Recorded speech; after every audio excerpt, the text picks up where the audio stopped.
So we continue our contemplations on the Ashtavakra. We actually managed to finish chapter 1. Starting chapter 2, which is the joy of self-realization. So I've said often that this is a unique scripture where just in the first chapter, the seeker called Janaka, he got it. What did he get? He got that there is nothing to get. And yet, he got it. You cannot truly answer this question either way. So did we get it along with him? So the joy of self-realization. Janaka says in chapter 2, verse 1, I am now spotless and at peace, awareness beyond consciousness. I am now spotless and at peace, awareness beyond consciousness. All this time, I have been duped by illusion. All this time, I have been duped by illusion. Let's read some more. By this light alone, the body and the universe appear. I am everything or nothing. By this light alone, the body and the universe appear. I am everything and or nothing. Seeing there is no universe or body. Seeing there is no universe or body. By grace, the self is revealed. As waves, foam and bubbles are not different from water. So the universe emanating from self is not different from self. Look closely at cloth. You see only threads. Look closely at cloth. You see only threads. Look closely at creation. You see only self. As sweetness pervades sugarcane juice, I am the essence of creation. As sweetness pervades sugarcane juice, I am the essence of creation. Not seeing self, the world is materialized. Seeing self, the world is vanished. A rope is not a snake, but can appear to be. A rope is not a snake, but can appear to be. I am not other than light. The universe manifests at my glance. These 8 verses are very beautiful, isn't it? And this is Janaka speaking now. Janaka is confirming what his master Ashtavakra has pointed to him. And he sees this for himself. I am this awareness beyond consciousness. He says, I am now spotless and at peace. Awareness beyond consciousness. All this time, I have been duped by illusion. Now spotless and at peace doesn't mean that now he has become something else. Doesn't mean that something fundamentally at the level of truth changed, that he became spotless. All that happened is that the pretense dropped away. The idea of individuality, the idea of separate existence dropped away. So duped by illusion means what? So illusion comes. Suppose this is illusion. Okay, we won't get into that debate yet. So suppose this is illusion. Then the worldly phenomenal appearance, it appears. How to get duped by it?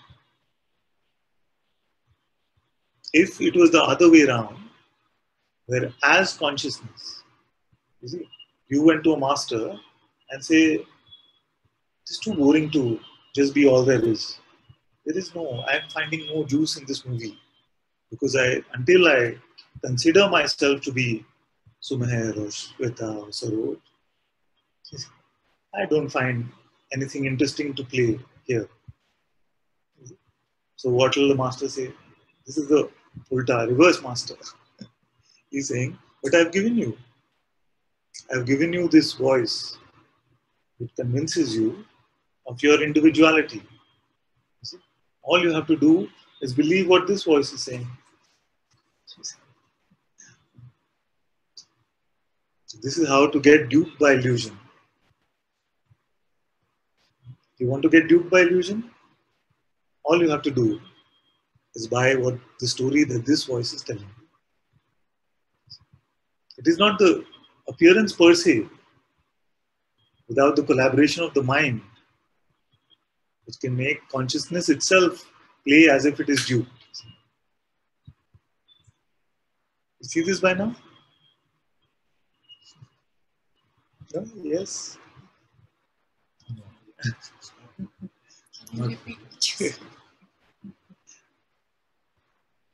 I'm saying that suppose the game was the other way around.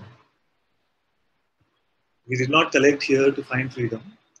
We collected here because, as aspects of consciousness, we found out that we are consciousness itself. In fact, even that which is aware of consciousness. We found out, just like Janaka did. But Janaka, instead of this report, he had the report saying, this is to nobody. You won't really have that report, but suppose he says, I missed being Janaka. I'm tired of this being all there is. I want to be individual again. I want to be ego again. I want to get the taste of how it feels to suffer from personal relationships, from identity, from feeling a lack of money, you see, from worrying about this body. I want to experience that, taste that. Can you please help me? Tell me how to do it. How to do it. Can you tell me how you would be able to do it now? Is this not truly your starting point? Although I'm saying it jokingly, but truly when you check, what do you discover about yourself now? So then what is happening is that we are playing a two-step game. First, we are picking up the idea that I am not free, that I want something, I want freedom. And then we are picking up the idea that, how do I get it, Master? How do I come to this freedom? Who is it not true for right now? That you are unlimited being, unlimited consciousness. And you are aware of this. It cannot be that this is not true because this is the truth. Capital T.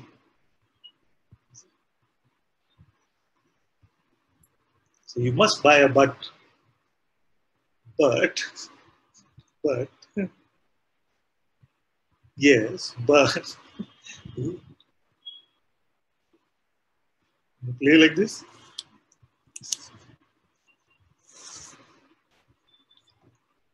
In this moment, what do you find yourself to be? And then you can hear the voice coming. Yes, but you see, it has a certain magnetism. I'm not denying it. It's a habit. Like I have this, if you notice, every time I put on the specs, they are fine. Put them on. And then for a few minutes, I'll keep doing it. There's nothing to fix. There's nothing to adjust. It's absolutely fine. It's just habit. Doing something, fiddling with this. So like that, we have this habit of fiddling with the mind. There's nothing to do. And yet our habit is to presume that there is something to fix.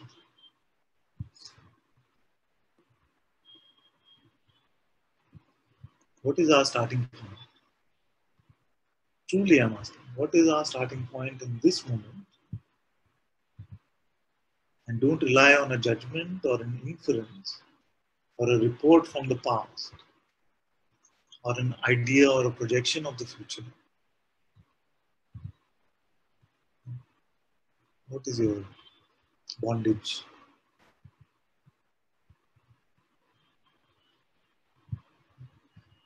What is your trouble?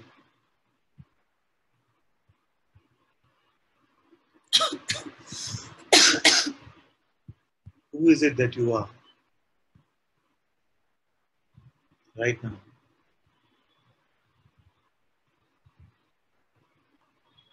Can you put a word to it? Do you have a label actually?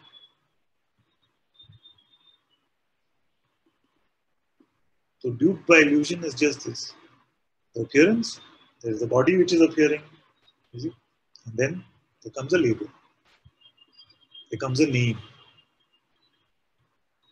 and form.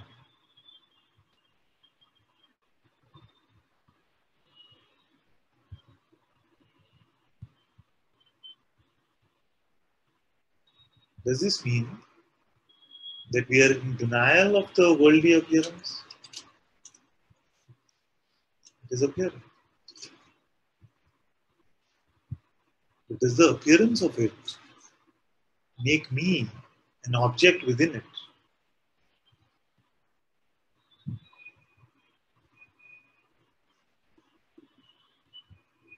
How do you do this magic? How do you do this magic? How do you, the Supreme Lord of the world, of the universe, consider yourself to be a measly bucket of flesh and blood? I'm not putting the body down. I'm just saying, compared to your magnificence, this is a tiny aspect of you. Divine, beautiful, beautiful instrument, of course.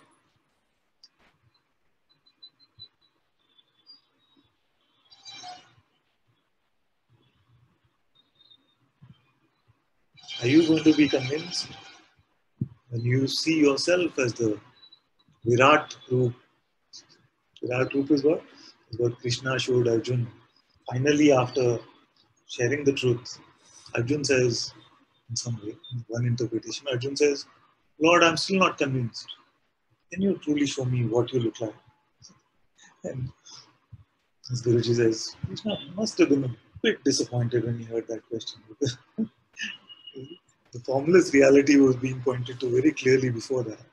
And yet, there comes a point where it can feel like I need to see the most magnificent of form to convince myself.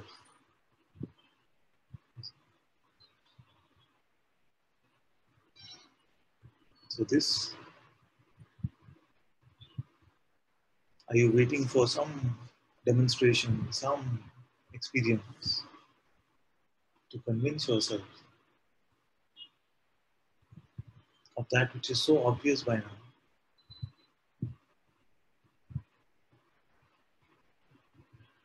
No, but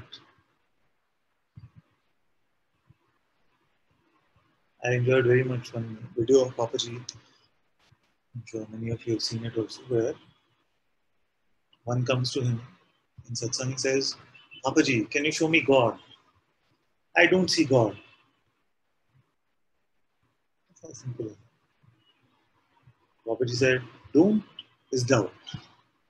Forget about don't. What do you see? What do you see? It's not wordplay.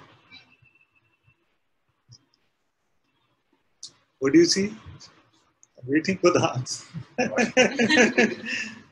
Sometimes it's good to affirm this, you see, because we can be so diffident about the truth and so confident about the lie about us.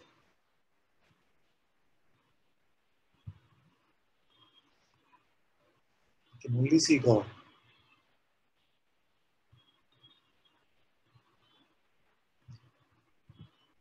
Or don't or doubt. You need the crutches of a thought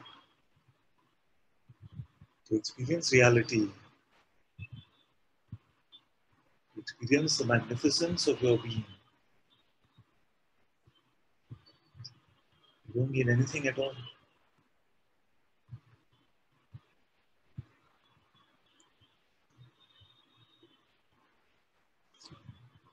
So Janaka came to this discovery.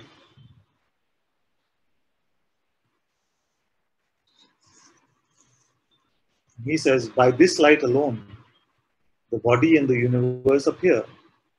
I am everything and nothing.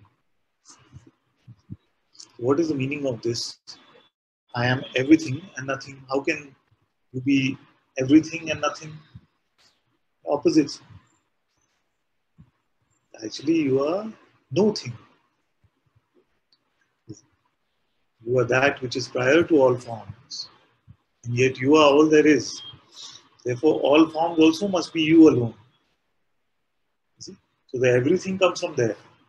Everything that manifests is made up only of the self. Just like seemingly in the dream, you are everything actually, but you can feel like, you can pretend as if you are just an aspect of it.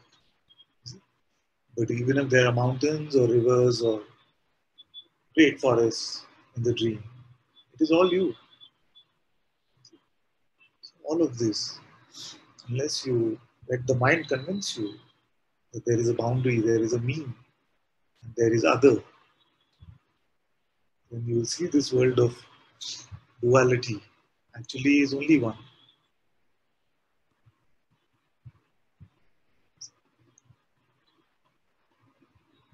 How to see it? I will not take you there. I will not take you there. I can only show you that you already are that.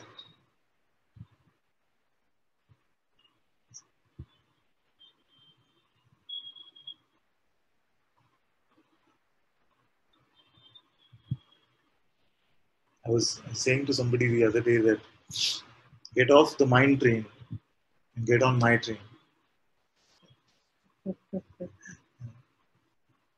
Yeah? So, if you try to ride on two trains, what's going to happen to you? What's going to happen? That's why actually sometimes for those in satsang, life seems to get tougher in the beginning. Because you try to ride both. You try to sit on two chairs at the same time. You try to ride two horses at the same time. Try to get on two trains. What is the mind going to give you that the Guru's grace cannot? What is it that you? What is it that we still have an idea that, oh yes, this is beyond the scope of the master, of the Sadguru. I found in my experience that nothing is beyond the scope of the Sadguru.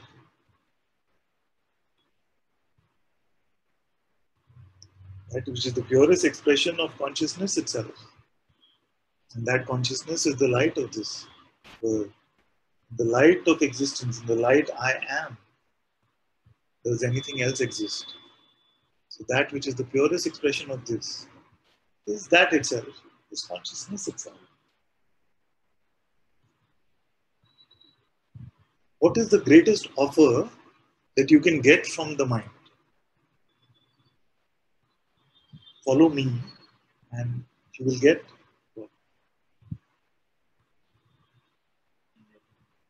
enlightenment.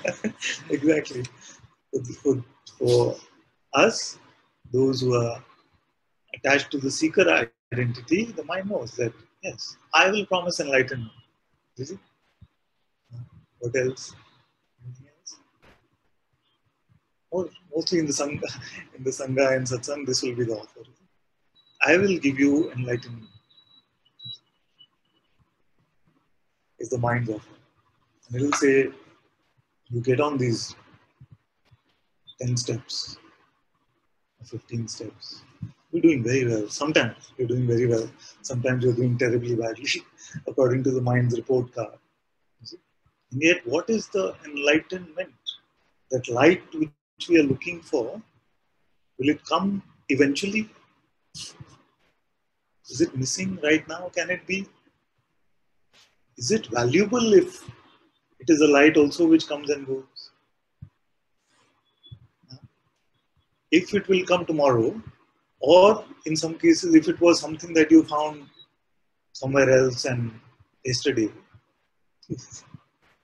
then how valuable can that be? It also comes and goes.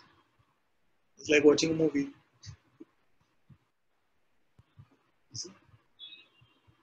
So firstly, enlightenment is not an experience.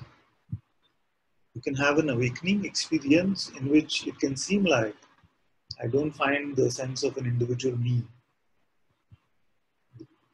But in reality, right now, there is no individual me. Sometimes it can seem very obvious, other times it can seem less obvious The fact is, this is the truth. See? So then it says, I will give you enlightenment, and here let me tell you how you are unenlightened right now. Isn't it? So if I ask you, you will say, nah, Ananta, I still get angry, I still have this, I still have that, I'm still concerned about security. But can you be any of this without referring to a thought about yourself?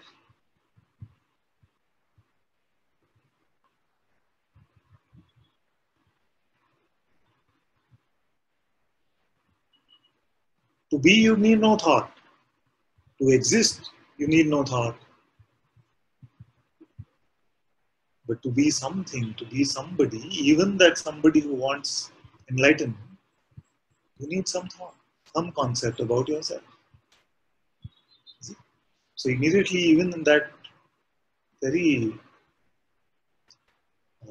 beautiful sounding goal, I want enlightenment or I need enlightenment, what are you referring to yourself as? Unenlightened what? Unenlightened being or an unenlightened person? Let's be honest.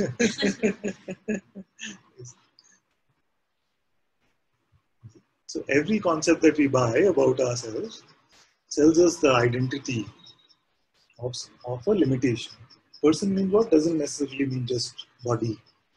It means any concept of limitation that I might have about myself. And when you look and check about yourself, what do you find? Without judgment, without inference, just in your inside.